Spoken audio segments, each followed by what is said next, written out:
Tingginya bahan baku dodol mengakibatkan merosotnya omset pengrajin dodol di Kampung Bantar Kambing, Kabupaten Bogor. Salah satu pengrajin dodol, Ahmad Sobana, mengatakan meski kebanjiran pesanan dari konsumen menjelang Lebaran Idul Fitri 1446 Hijriah, pihaknya mengaku dengan adanya kelangkaan dan melonjaknya harga bahan baku berdampak terhadap omset yang diperoleh. Salah satu contoh, harga kelapa sebelumnya Rp5.000 sampai Rp6.000 per butir, namun menjelang Lebaran Idul Fitri 2025, buah kelapa langka di pasaran. Kalaupun ada, harga kelapa melonjak menjadi Rp15.000 sampai Rp20.000 per butir. Bahkan untuk mencari harga kelapa yang lebih murah terpaksa harus membeli keluar daerah.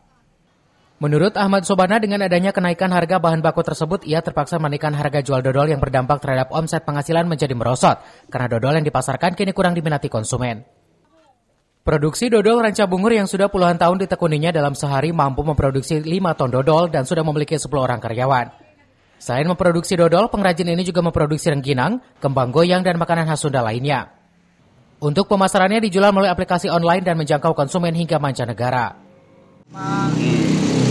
Biasa saya beli Rp5.000, Rp6.000 paling tinggi, sekarang kelapa paling murah Rp12.000 sampai Rp20.000 gitu, Pak. Jadi gimana lagi ya, mau tidak mau dodol sekarang. Biasanya 38 yang mungkin bisa 40. Gitu. Soalnya kalau begitu mana bisa saya jual dagang walaupun dikit terus harus ada untungnya kan dia tuh begitu maksud. Sekarang pas mau Lebaran begini tangannya terlalu tinggi gitu, Pak.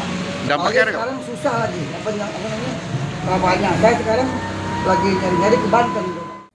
Dari Ranca Bungur, Kabupaten Bogor, Suhanda Abriji melaporkan.